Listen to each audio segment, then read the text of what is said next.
ಅವಂದ್ ಹಾಡು ಮುಗುದು ನಂದ್ ಹಾಡು ಮುಗುದು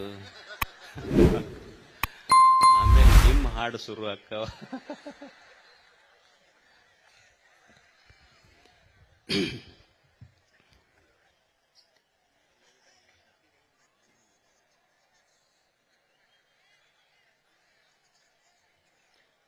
ಶ್ರೀ ಗವಿಸಿದ್ದೇಶ್ವರ ಯಾತ್ರಾ ಮಹೋತ್ಸವದಲ್ಲಿ ಪಾಲ್ಗೊಂಡ ಎಲ್ಲ ಪರಮ ಪೂಜ್ಯರಲ್ಲಿ, ಈ ಯಾತ್ರಾ ಮಹೋತ್ಸವದಲ್ಲಿ ಪಾಲ್ಗೊಂಡ ತಾವೆಲ್ಲ ಗವಿಸಿದ್ದನ ಸ್ವರೂಪರೆಂದೇ ತಮಗೆಲ್ಲರಿಗೂ ಶರಣು ಶರಣಾರ್ಥಿಗಳು. ಮನುಷ್ಯನಲ್ಲಿ ಒಂದು ಸಹಜ ಕುತೂಹಲ. ಆ ಕುತೂಹಲ ಏನಂದ್ರ, ಮನುಷ್ಯನಿಗೆ ಈ ಜೀವನ ಅಂದ್ರೆ ಏನು?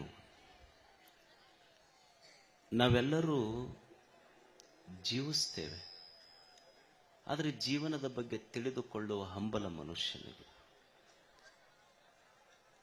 ನಮಗ ಬದುಕ್ತೇವೆ, ಆದ್ರೆ ಬದುಕಂದ್ರೆ ಏನು ಗೊತ್ತಿಲ್ಲ. ಜೀವಿಸ್ತೇವೆ, ಜೀವನ ಅಂದ್ರೆ ಏನು ಗೊತ್ತಿಲ್ಲ. ಒಬ್ಬ ಪಾಶ್ಚಿಮಾತ್ಯ ಚಿಂತಕ ವಿಲಿಯಂ ಜೇಮ್ಸ್ ಅವನ ಹೆಸರು. ಅವ ಹೇಳ್ತಾನೆ, ಜೀವನ ಅಂದ್ರ ಏನಲ್ಲ, life is A stream of consciousness. ಜೀವನ ಅಂದ್ರ ಇದೊಂದು ಅನುಭವಗಳ ಪ್ರವಾಹ. ಜೀವನ ಅಂದ್ರ ಇದು ಅನುಭವಗಳ ಪ್ರವಾಹ. ಏನು ಅನುಭವ ಆಗ್ತದೆ ಜೀವನದಲ್ಲಿ? ಜೀವನ ಇರುವುದು ಇಷ್ಟೇ, ಒಮ್ಮೆ ಸುಖದ ಅನುಭವ, ಒಮ್ಮೆ ದುಃಖದ ಅನುಭವ.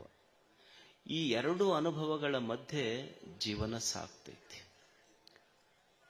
ಅನುಕೂಲ ವೇದನೀಯಂ ಸುಖಂ, ಪ್ರತಿಕೂಲ ವೇದನೀಯಂ ದುಃಖಂ. ಯಾವಾಗ ಸುಖದ ಅನುಭವ ಆಗ್ತೈತಿ ಅಂದ್ರ, ಪರಿಸ್ಥಿತಿ ಮನಸ್ಥಿತಿ ನನ್ನ ಇಚ್ಛೆಯಂತೆ ನಡೀತು ಅಂದ್ರ ಅದು ಸುಖದ ಅನುಭವ ಆಗ್ತೈತಿ.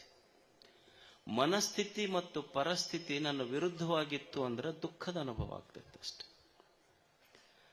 ಜೀವನ ಇದೊಂದು ಜೋಕಾಲಿ.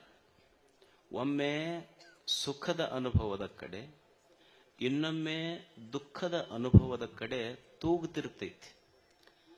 ನಿಮ್ಮೂರಾಗ ಜೋಕಾಲಿ ಆಡಿರಿಲ್ಲ ನೀವು? ಜೋಕಾಲಿ ಹಿಂಗ ಮ್ಯಾಲ್ ತೊಗೊಂಡು ಹೋದ್ರೆ ಅಲ್ಲೇ ನಿಂತೈತೇನು? ಮತ್ತೆ ಅಲ್ಲೇ ಜೋಕಾಲಿ ನಿಂತಂತ್ರ ನೀವು ಕೆಳಗೆ ಬರ್ಬೇಕಾಗ್ತೈತಿ. ಜೋಕಾಲಿ ಎಂದು ಒಂದು ಕಡೆ ನಿಂತಿಲ್ಲ, ಅದು ತೂಗುತ್ತೈತೆ. ಅದು ಜೀವನ ಜೋಕಾಲಿ. ಹಾಗೆ ಜೀವನ ಅನ್ನೋದು ಒಂದು ಜೋಕಾಲಿ ಇದ್ದಂಗಿದೆ.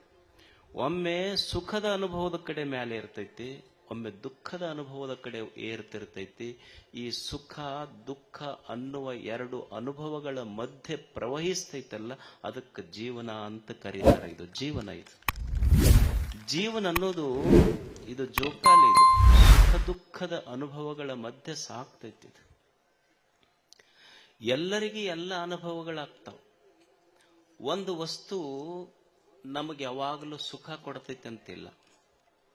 ಒಂದು ವಸ್ತು ಒಮ್ಮೆ ನಮಗೆ ಸುಖ ಕೊಡ್ತೈತಿ, ಅದೇ ವಸ್ತು ಒಮ್ಮೆ ದುಃಖ ಕೊಡ್ತೈತಿ. ಈಗ ನೀವು ಮನಿ ಪ್ರವೇಶ ಮಾಡ್ತೀರಿ. ಮನಿ ಪ್ರವೇಶ ಹೆಂಗ್ ಮಾಡ್ತೀರಿ ಹೇಳ್ರಿ? ಆಕಳ ಪೂಜಾ ಮಾಡಿ ಒಳಗ್ ಕರ್ಕೊಂತೀರಿ.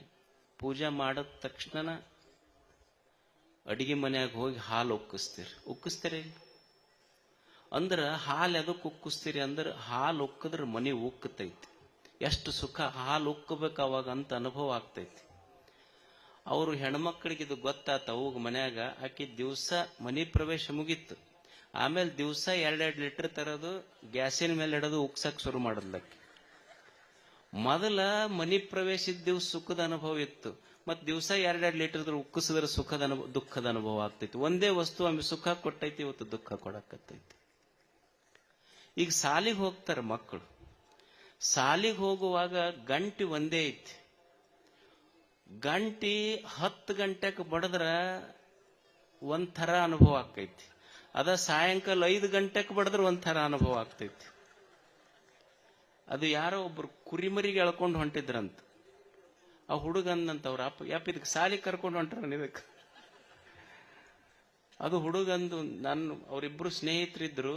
ಹೇಳ್ತಿದ್ ನನಗ್ ಕರಿಬೇಕಂದ್ರ ಬಸ್ ಬಂದು ಕರ್ಕೊಂಡು ಹೋಗ್ತೈತಿ, ಅವ ನನಗ್ ಕರೆಕ್ಟ್ ಹೆಡ್ ಮಾಸ್ತರ ಬರ್ತಾನಂತಂದ.